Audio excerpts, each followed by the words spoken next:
হঠাৎ ঘরের মধ্যে একটা দীর্ঘ নিঃশ্বাস শোনা গেল। বিধু এবং বনমালী এক মুহূর্তে ঘর হইতে লম্ফ দিয়া বাহির হইয়া গ্রামের অভিমুখে দৌড় দিল। একবার বিদ্যুৎ চমকিয়া উঠিল। সম্মুখে পুষ্করিণী, বটগাছ, বৃহৎ মাঠ এবং সুদূর তরুশ্রেণী এক পলকে চোখে পড়িল।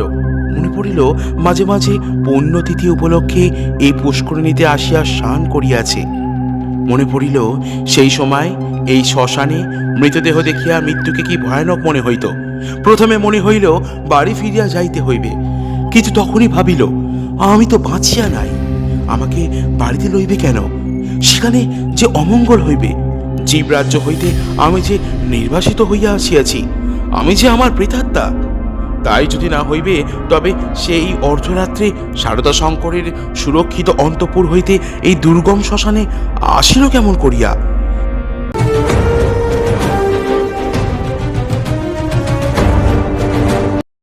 নমস্কার, আমি লোকনাথ। গল্প অ্যান্ড কোং চ্যানেলে আপনাদেরকে স্বাগত। বিভিন্ন স্বাদের গল্প, প্রবন্ধ এবং উপন্যাস শুনতে আমাদের চ্যানেলটিকে ফলো করুন এবং সাবস্ক্রাইব করে পাশে থাকুন। শুরু হচ্ছে রবীন্দ্রনাথ ঠাকুরের লেখা গল্প জীবিত ও মৃত। রানীহাটের জমিদার সারদা শঙ্করবাবুদের বাড়ির বিধবা বধূটির পিতৃকুলে কেহ ছিল না। সকলেই একে একে মারা গিয়াছে। পতিকুলেও ঠিক আপনার বলিতে কেহ নাই। পতিও নাই, পুত্রও নাই। একটি ভাসুরপো সারদা শঙ্করের ছোট ছেলেটি, সেই তাহার চক্ষের মণি। সে জন্মিবার পর তাহার মাতার বহুকাল ধরিয়া শক্ত পীড়া হইয়াছিল। সেই জন্য এই বিধবা কাকি কাদম্বিনী তাকে মানুষ করিয়াছে। পরের ছেলে মানুষ করিলে তাহার প্রতি প্রাণের টান আরও যেন বেশি হয়, কারণ তাহার উপরে অধিকার থাকে না, তাহার উপরে কোনো সামাজিক দাবি নাই, কেবল স্নেহের দাবি। কিন্তু কেবলমাত্র স্নেহ সমাজের সমক্ষে আপনার দাবি কোনো দলিল অনুসারে সপ্রমাণ করিতে পারে না এবং চাহেও না। কেবল অনিশ্চিত প্রাণের ধনটিকে দ্বিগুণ ব্যাকুলতার সহিত ভালোবাসে। বিধবার সমস্ত রুদ্ধ প্রীতি এই ছেলেটির প্রতি সিঞ্চন করিয়া একদিন শ্রাবণের রাত্রে কাদম্বিনীর অকস্মাৎ মৃত্যু হইল। হঠাৎ কি কারণে তাহার হৃৎস্পন্দন স্তব্ধ হইয়া গেল। সময় জগতের আর সর্বত্রই চলিতে লাগিল। কেবল সেই স্নেহকাতর ক্ষুদ্র কমল বক্ষটির ভেতর সময়ের ঘড়ির কল চিরকালের মতো বন্ধ হইয়া গেল। পাছে পুলিশের উপদ্রব ঘটে, এই জন্য অধিক আড়ম্বর না করিয়া জমিদারের 4 জন ব্রাহ্মণ কর্মচারী অনতি বিলম্বে মৃতদেহ দাহ করিতে লইয়া গেল। রানীহাটের শ্মশান লোকালয় হইতে বহুদূরে। পুষ্করিণী ধারে একখানি কুটির এবং তাহার নিকটে একটা প্রকাণ্ড বটগাছ। বৃহৎ মাঠে আর কোথাও কিছু নাই। পূর্বে এইখান দিয়া নদী বহিত, এখন নদী একেবারে শুকাইয়া গেছে। সেই শুষ্ক জলপথের এক অংশ খনন করিয়া শ্মশানের পুষ্করিণী নির্মিত হইয়াছে। এখনকার লোকেরা এই পুষ্করিণীকে পূর্ণ স্রোতশ্রেণীর প্রতিনিধি স্বরূপ জ্ঞান করে। মৃতদেহ কুটিরের মধ্যে স্থাপন করিয়া চিতার কাঠ আসিবার প্রতীক্ষায় 4 জনে বসিয়া রহিল। সময় এত দীর্ঘ বোধ হইতে লাগিল যে অধীর হইয়া 4 জনের মধ্যে নিতাই এবং গুরুচরণ কাঠ আনিতে এত বিলম্ব হইতেছে কেন দেখিতে গেল। বিধু এবং বনমালী মৃতদেহ রক্ষা করিয়া বসিয়া রহিল। শ্রাবণের অন্ধকার রাত্রি, থমথমে মেঘ করিয়া আছে, আকাশে একটি তারা দেখা যায় না। অন্ধকার ঘরে 2 জনে চুপ করিয়া বসিয়া রহিল। একজনের চাদরে দিয়াশলাই এবং বাতি বাঁধা ছিল। বর্ষাকালের দেশলাই বহু চেষ্টাতেও জ্বলিল না। যে লণ্ঠন সঙ্গে ছিল তাহাও নিবিয়া গেছে। অনেকক্ষণ চুপ করিয়া থাকিয়া একজন কহিল, বাইরে এক ছিলিম তামাকির জোগাড় থাকিলে বড় সুবিধা হইত, তাড়াতাড়ি কিছু আনা হয়নি। অন্য ব্যক্তি কহিল, আমি চট করিয়া এক দৌড়ে সমস্ত সংগ্রহ করিয়া নিতে পারি। বনমালীর পলায়নের অভিপ্রায় বুঝিয়া বিধু কহিল, মাইরি, আর আমি বুঝি এখানে একলা বসিয়া থাকিব? আবার কথাবার্তা বন্ধ হইয়া গেল। 5 মিনিটকে 1 ঘণ্টা বলিয়া মনে হইতে লাগিল। যাহারা কাঠ আনিতে গিয়াছিল তাহাদিগকে মনে মনে ইহারা গালি দিতে লাগিল। তাহারা যে দিব্য আরামে কোথাও বসিয়া গল্প করিতে করিতে তামাক খাইতেছে, এ সন্দেহ ক্রমশই তাহাদের মনে ঘনীভূত হইয়া উঠিতে লাগিল। কোথাও কিছু শব্দ নাই, কেবল পুষ্করিণী তীর হইতে অবিশ্রাম ঝিল্লি এবং ভেকের ডাক শোনা যাইতেছে। এমন সময় মনে হইল যেন খাটটা ঈষৎ নড়িল, যেন মৃতদেহ পাশ ফিরিয়া শুইল। বিধু এবং বনমালী রাম নাম জপিতে জপিতে কাঁপিতে লাগিল। হঠাৎ ঘরের মধ্যে একটা দীর্ঘ নিঃশ্বাস শোনা গেল। বিধু এবং বনমালী এক মুহূর্তে ঘর হইতে লম্ফ দিয়া বাহির হইয়া গ্রামের অভিমুখে দৌড় দিল। প্রায় ক্রোশ দেড়েক পথ গিয়া দেখিল তাহাদের অবশিষ্ট দুই সঙ্গী লণ্ঠন হাতে ফিরিয়া আসিতেছে। তাহারা বাস্তবিকই তামাক খাইতে গিয়াছিল, কাঠের কোনো খবর জানে না। তথাপি সংবাদ দিল গাছ কাটিয়া কাঠ ফাড়াইতেছে, অনতি বিলম্বে রওনা হইবে। তখন বিধু এবং বনমালী কুটিরের সমস্ত ঘটনা বর্ণনা করিল। নিতাই এবং গুরুচরণ অবিশ্বাস করিয়া উড়াইয়া দিল এবং কর্তব্য ত্যাগ করিয়া আসার জন্য অপর দুইজনের প্রতি অত্যন্ত রাগ করিয়া বিস্তর ভর্ৎসনা করিতে লাগিল। কাল বিলম্ব না করিয়া চারজনেই শ্মশানে সেই কুটিরে গিয়া উপস্থিত হইল। ঘরে ঢুকিয়া দেখিল মৃতদেহ নাই, শূন্য খাট পড়িয়া আছে। পরস্পর মুখ চাইয়া রহিল, যদি শৃগালে লইয়া গিয়া থাকে। কিন্তু আচ্ছাদন বস্ত্রটি পর্যন্ত নাই। সন্ধান করিতে করিতে বাহিরে গিয়া দেখে কুটিরের দ্বারের কাছে খানিকটা কাদা জমিয়াছিল, তাহাতে স্ত্রীলোকের সদ্য এবং ক্ষুদ্র পদচিহ্ন। শারদা শঙ্কর সহজ লোক নহেন, তাকে এই ভূতের গল্প বলিলে হঠাৎ যে কোনো শুভফল পাওয়া যাইবে এমন সম্ভাবনা নাই।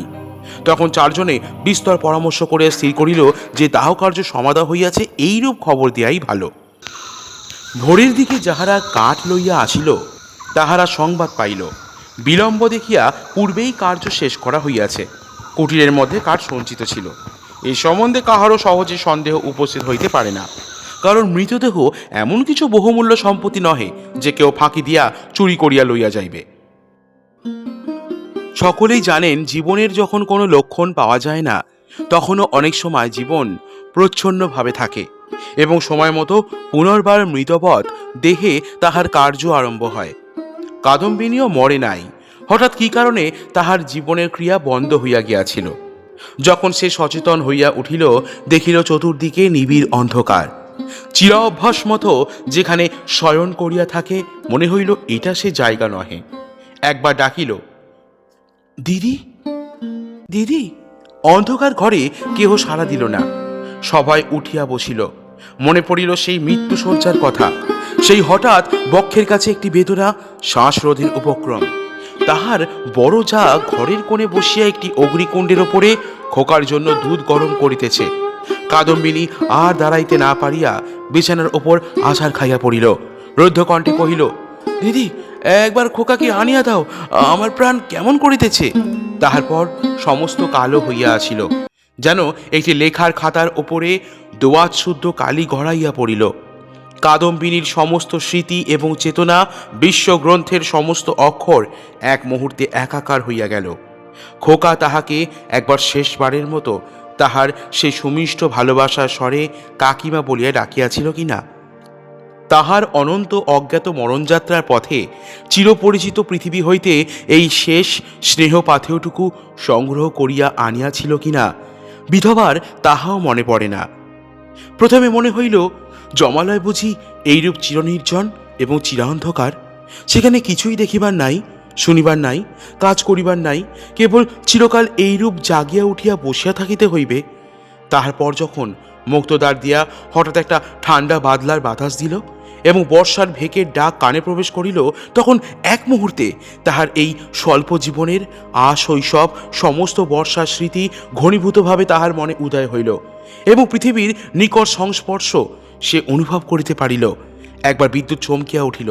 সম্মুখে পুষ্করিণী, বটগাছ, বৃহৎ মাঠ এবং সুদূর তরুশ্রেণী এক পলকে চোখে পড়িল। মনে পড়িল মাঝে মাঝে পুণ্যতিথি উপলক্ষে এই পুষ্করিণীতে আসিয়া স্নান করিয়াছে। মনে পড়িল সেই সময় এই শ্মশানে মৃতদেহ দেখিয়া মৃত্যুকে কি ভয়ানক মনে হইত। প্রথমে মনে হইল বাড়ি ফিরিয়া যাইতে হইবে, কিন্তু তখনই ভাবিল আমি তো বাঁচিয়া নাই, আমাকে বাড়িতে লইবে কেন? সেখানে যে অমঙ্গল হইবে। জীবরাজ্য হইতে আমি যে নির্বাসিত হইয়া আসিয়াছি, আমি যে আমার প্রেতাত্মা। তাই যদি না হইবে তবে সেই অর্ধরাত্রে শারদা শঙ্করের সুরক্ষিত অন্তঃপুর হইতে এই দুর্গম শ্মশানে আসিল কেমন করিয়া? এখনো যদি তার অন্ত্যেষ্টিক্রিয়া শেষ না হইয়া থাকে, তবে দাহ করিবার লোকজন গেল কোথায়? সারদা শঙ্করের আলোকৃত গৃহে তাহার মৃত্যুর শেষে মুহূর্তে মনে পড়িল, তাহার পরেই এই বহু দূরবর্তী জনশূন্য অন্ধকার শ্মশানের মধ্যে আপনাকে একাকিনী দেখিয়া সে জানিল, আমি এই পৃথিবীর জনসমাজের আর কেহ নহি। আমি অতি ভীষণ অকল্যাণকারিণী, আমি আমার প্রেতাত্মা। এই কথা মনে উদয় হইবা মাত্র তাহার মনে হইল, তাহার চতুর্দিক হইতে বিশ্ব নিয়মের সমস্ত বন্ধন যেন ছিন্ন হইয়া গিয়াছে, যেন তাহার অদ্ভুত শক্তি, অসীম স্বাধীনতা, যেখানে ইচ্ছা যাইতে পারে, যাহা ইচ্ছা করিতে পারে। এই অভূতপূর্ব নূতন ভাবের আবির্ভাবে উন্মত্তের মতো হইয়া হঠাৎ একটা দমকা বাতাসের মতো ঘর হইতে বাহির হইয়া অন্ধকার শ্মশানের ওপর দিয়া চড়িল। মনে লজ্জা ভয় ভাবনার লেশমাত্র রহিল না। চলিতে চলিতে চরণ শ্রান্ত, দেহ দুর্বল হইয়া আসিতে লাগিল। মাঠের পর মাঠ আর শেষ হয় না, মাঝে মাঝে ধান্য ক্ষেত্র, কোথাও বা এক হাঁটু জল দাঁড়াইয়া আছে। যখন ভোরের আলো অল্প অল্প দেখা দিয়াছে, তখন অদূরে লোকালয়ের বাঁশঝাড় হইতে দুটো একটা পাখির ডাক শোনা গেল। তখন তাহার কেমন ভয় করিতে লাগিল। পৃথিবীর সহিত, জীবিত মনুষ্যের সহিত এখন তাহার কিরূপ নূতন সম্পর্ক দাঁড়াইয়াছে সে কিছু জানে না। যতক্ষণ মাঠে ছিল, শ্মশানে ছিল, শ্রাবণ রজনীর অন্ধকারের মধ্যে ছিল, ততক্ষণ সে যেন নির্ভয় ছিল, যেন আপন রাজ্যে ছিল। দিনের আলোকে লোকালয় তাহার পক্ষে অতি ভয়ঙ্কর স্থান বলিয়া বোধ হইল। মানুষ ভূতকে ভয় করে, ভূতও মানুষকে ভয় করে। মৃত্যু নদীর দুই পারে দুইজনের বাস। কাপড়ে কাদা মাখিয়া অদ্ভুত ভাবের বসে ও রাত্রি জাগরণে পাগলের মতো হইয়া কাদম্বিনীর যেরূপ চেহারা হইয়াছিল, তাহাতে মানুষ তাহাকে দেখিয়া ভয় পাইতে পারিত এবং ছেলেরা বোধ হয় দূরে পালাইয়া গিয়া তাহাকে ঢেলা মারিত। সৌভাগ্যক্রমে একটি পথিক ভদ্রলোক তাহাকে সর্বপ্রথমে এই অবস্থায় দেখিতে পায়। সে আসিয়া কহিল, মা, তোমাকে ভদ্রকুল বধূ বলিয়াই বোধ হইতেছে। তুমি এই অবস্থায় একলা পথে কোথায় চলিয়াছ? কাদম্বিনী প্রথমে কোনো উত্তর না দিয়া তাকাইয়া রহিল। হঠাৎ কিছুই ভাবিয়া পাইল না। সে যে সংসারের মধ্যে আছে, তাহাকে যে ভদ্রকুল বধূর মতো দেখাইতেছে, গ্রামের মধ্যে পথিক তাহাকে যে প্রশ্ন জিজ্ঞাসা করিতেছে, এই সমস্তই তাহার কাছে অভাবনীয় বলিয়া বোধ হইল। পথিক তাহাকে পুনশ্চ কহিল, চলো মা, আমি তোমাকে ঘরে পৌঁছাইয়া দিই। তোমার বাড়ি কোথায় আমাকে বলো। কাদম্বিনী চিন্তা করিতে লাগিল। শ্বশুর বাড়ি ফিরিবার কথা মনে স্থান দেয়া যায় না, বাপের বাড়ি তো নাই। তখন ছেলেবেলার সইকে মনে পড়িল। সই যোগমায়ার সহিত যদিও ছেলেবেলা হইতে বিচ্ছেদ, তথাপি মাঝে মাঝে চিঠিপত্র চলে। এক এক সময় রীতিমতো ভালোবাসার লড়াই চলিতে থাকে। কাদম্বিনী জানাইতে চাহে ভালোবাসা তাহার দিকেই প্রবল। যোগমাহা জানাইতে চাহে কাদম্বিনী তাহার ভালোবাসার যথোপযুক্ত প্রতিদান দেয় না। কোনো সুযোগে একবার উভয় মিলন হইতে পারিলে যে একদণ্ড কেহ কাহাকে চোখের আড়াল করিতে পারিবে না, এ বিষয়ে কোনো পক্ষেরই কোনো সন্দেহ ছিল না। কাদম্বিনী ভদ্রলোকটিকে কহিল, নিশ্চিন্দাপুরে শ্রী পতিচরণবাবুর বাড়ি যাইব। পথিক কলিকাতায় যাইতেছিলেন। নিশ্চিন্দাপুর যদিও নিকটবর্তী নহে, তথাপি তাহার গম্যপথেই পড়ে। তিনি স্বয়ং বন্দোবস্ত করিয়া কাদম্বিনীকে শ্রীপতিচরণ বাবুর বাড়ি পৌঁছাইয়া দিলেন। দুই সইয়ে মিলন হইল। প্রথমে চিনিতে একটু বিলম্ব হইয়াছিল, তারপরে বাল্য সাদৃশ্য উভয়ের চক্ষে ক্রমশই পরিস্ফুট হইয়া উঠিল। যোগমায়া কহিল, ওমা, আমার কি সৌভাগ্য, তোমার যে দর্শন পাইব এমন তো আমার মনেই ছিল না। কিন্তু ভাই, তুমি কি করিয়া আসিলে? তোমার শ্বশুরবাড়ির লোকেরা যে তোমাকে ছাড়িয়া দিল। কাদম্বিনী চুপ করিয়া রহিল। অবশেষে কহিল, ভাই, শ্বশুরবাড়ির কথা আমাকে জিজ্ঞাসা করিও না। আমাকে দাসীর মতো বাড়ির এক প্রান্তে স্থান দিও, আমি তোমাদের কাজ করিয়া দেব। যোগমায়া কহিল, ওমা, সে কি কথা? দাসীর মতো থাকিবে কেন? তুমি আমার সই, তুমি আমার, ইত্যাদি। এমন সময় শ্রীপতি ঘরে প্রবেশ করিল। কাদম্বিনী খানিকক্ষণ তাহার মুখের দিকে তাকাইয়া ধীরে ধীরে ঘর হইতে বাহির হইয়া গেল। মাথায় কাপড় দেয়া বা কোনরূপ সংকোচ বা সম্ভ্রমের লক্ষণ দেখা গেল না। পাছে তাহার সইয়ের বিরুদ্ধে শ্রীপতি কিছু মনে করে, এজন্য ব্যস্ত হইয়া যোগমায়া নানা রূপে তাহাকে বুঝাইতে আরম্ভ করিল। কিন্তু এতই অল্প বুঝাইতে হইল এবং শ্রীপতি এত সহজে যোগমায়ার সমস্ত প্রস্তাবে অনুমোদন করিল যে যোগমায়া মনে মনে বিশেষ সন্তুষ্ট হইল না।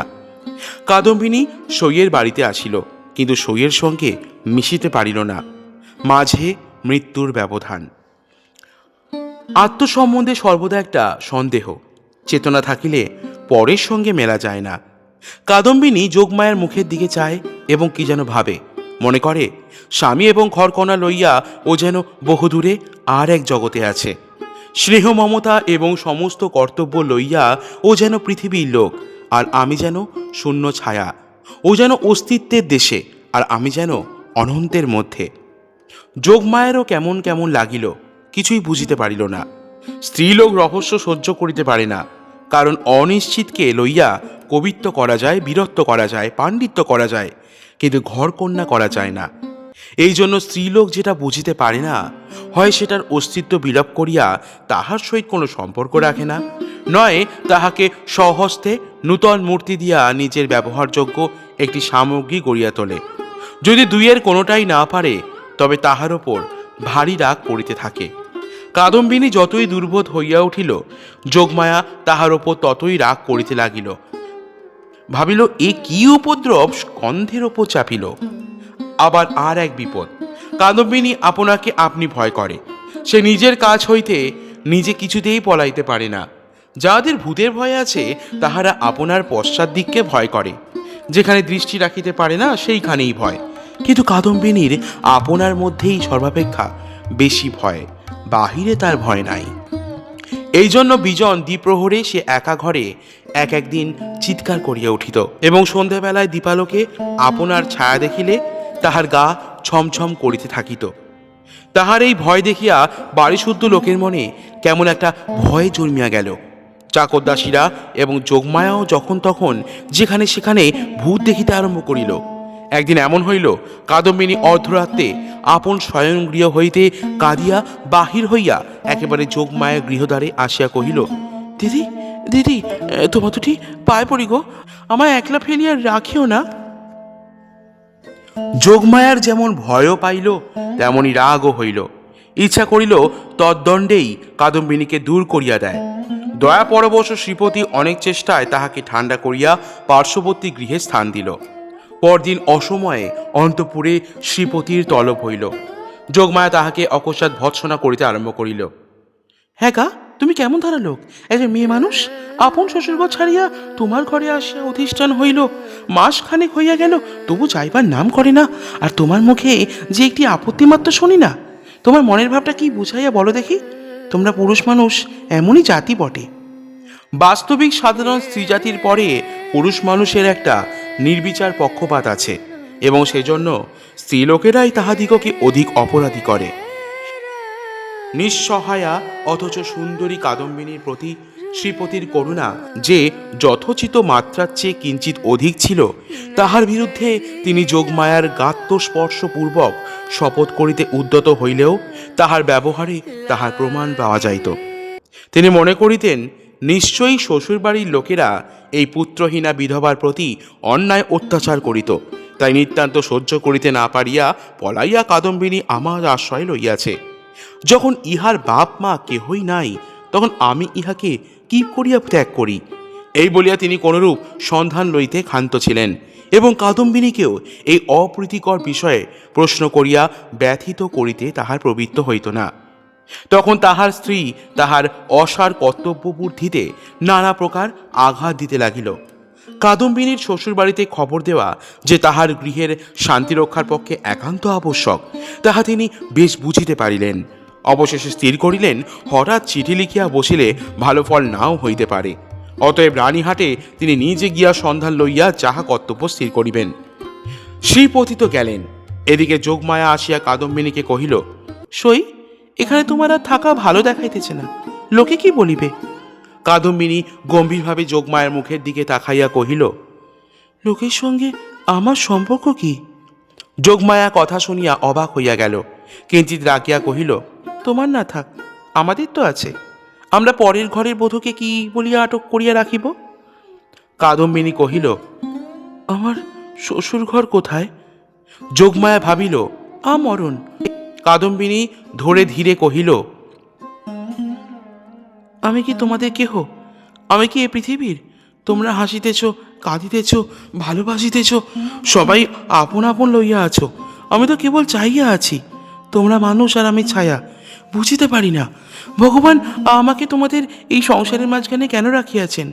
তোমরাও ভয় করো পাছে তোমাদের হাসি খেলার মধ্যে আমি অমঙ্গল আনি। আমিও বুঝিয়া উঠিতে পারি না তোমাদের সঙ্গে আমার কি সম্পর্ক। কিন্তু ঈশ্বর যখন আমাদের জন্য আর কোনো স্থান গড়িয়া রাখেন নাই, তখন কাজে কাজেই বন্ধন ছিঁড়িয়া যায়। তবু তোমাদের কাছেই ঘুরিয়া ঘুরিয়া বেড়াই। এমনিভাবে চাইয়া কথাগুলো বলিয়া গেল যে যোগমায়া কেমন একরকম করিয়া মোটির ওপর একটা কি বুঝিতে পারিল, কিন্তু আসল কথাটা বুঝিল না, জবাবও দিতে পারিল না, দ্বিতীয়বার প্রশ্নও করিতেও পারিল না।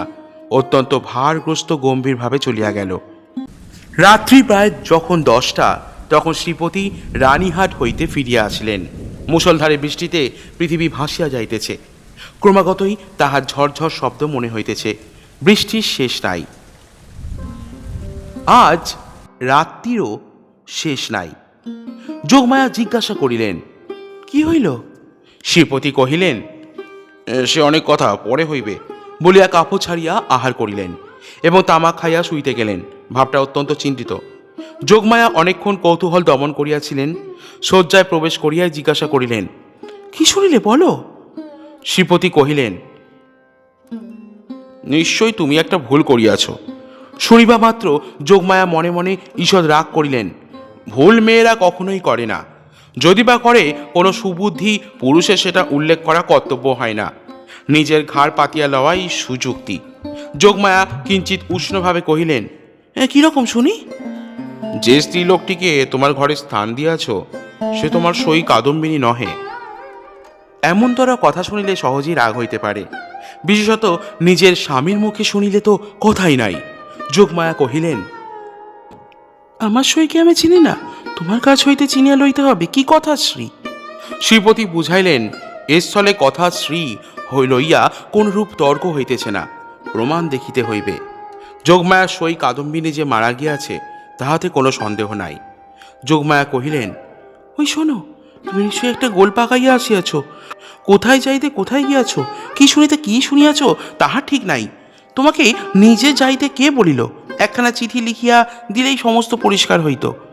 নিজের কর্মপটুতার প্রতি স্থির এইরূপ বিশ্বাসের অভাবে শ্রীপতি অত্যন্ত ক্ষুণ্ণ হইয়া বিস্তারিতভাবে সমস্ত প্রমাণ প্রয়োগ করিতে লাগিলেন, কিন্তু কোনো ফল হইল না।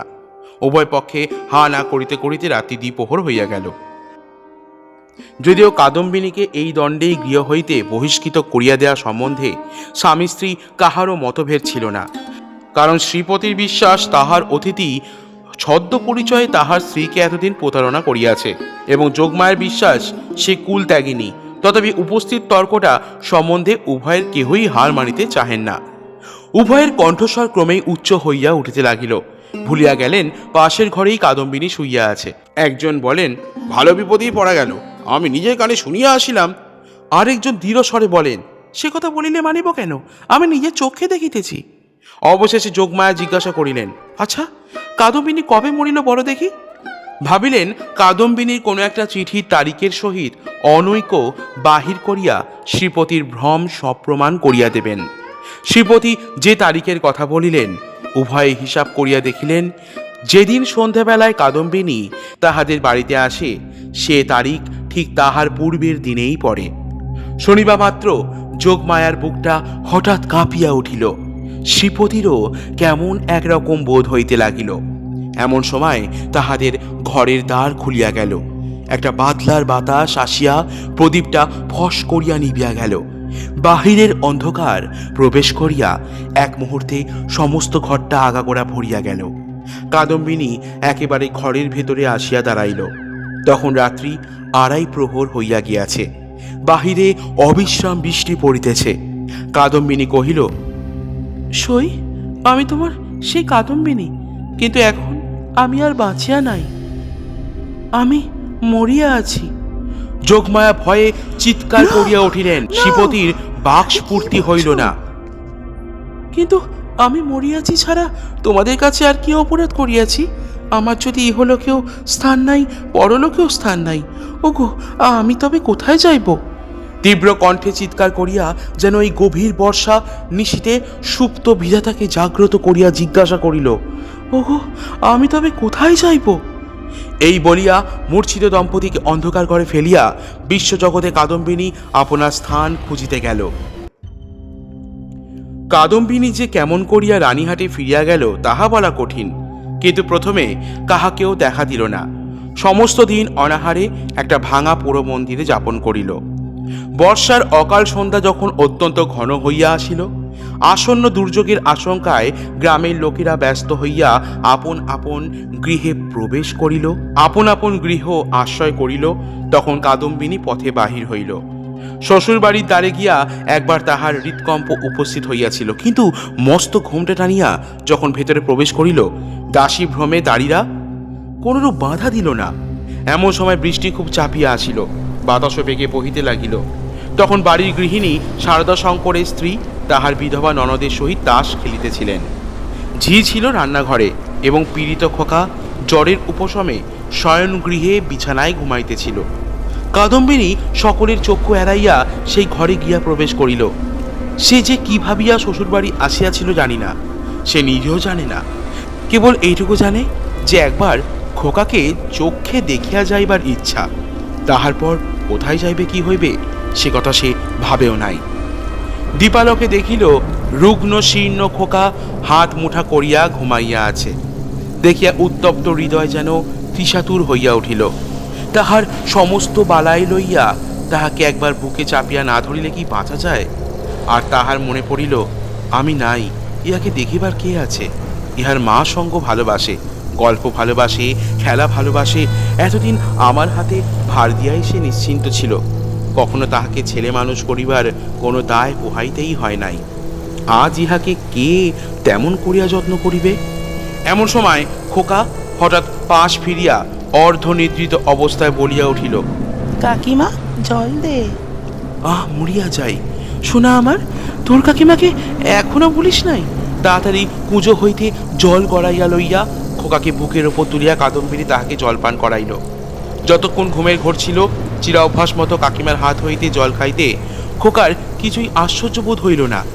অবশেষে কাদম্বিনী যখন বহুকালের আকাঙ্ক্ষা মিটাইয়া তাহার মুখ চুম্বন করিয়া তাহাকে আবার শুইয়া দিল, তখন ঘুম ভাঙিয়া গেল এবং কাকিমাকে জড়াইয়া ধরিয়া জিজ্ঞাসা করিল, কাকিমা, তুই মরে গিয়েছিলি? কাকিমা কহিল, হ্যাঁ খোকা। আবার তুই খোকার কাছে ফিরে এসেছিস, আর তুই মরে যাবি না? ইহার উত্তর দিবার পূর্বেই একটা গোল বাঁধিল।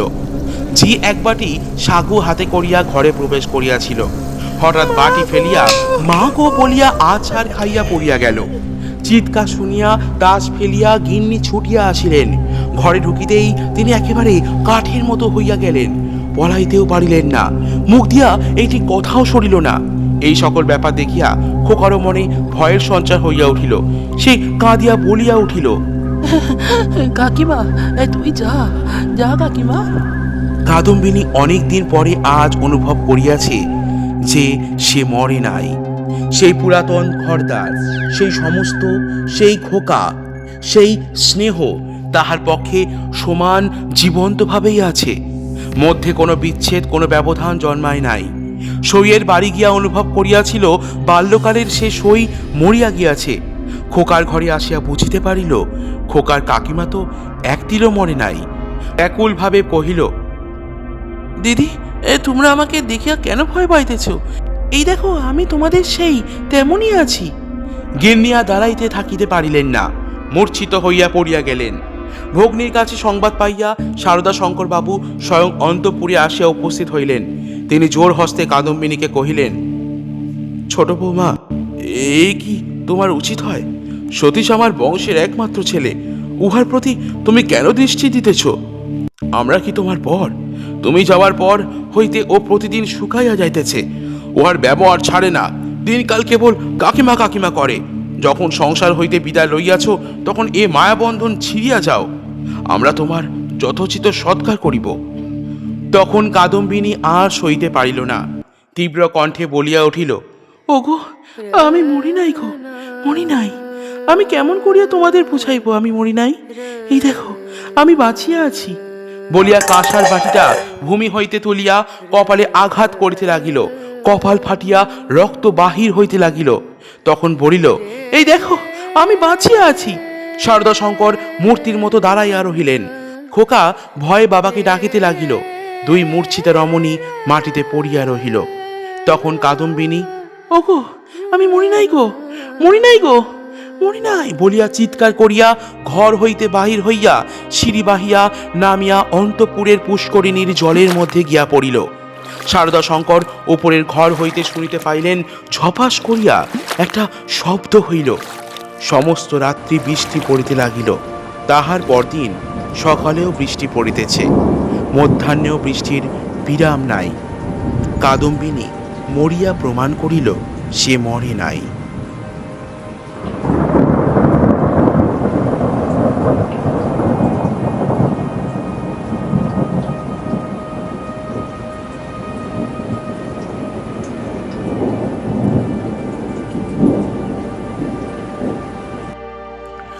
শুনছিলেন রবীন্দ্রনাথ ঠাকুরের লেখা গল্প জীবিত ও মৃত। সমগ্র পাঠ এবং বিভিন্ন চরিত্রে ছিলাম আমি লোকনাথ।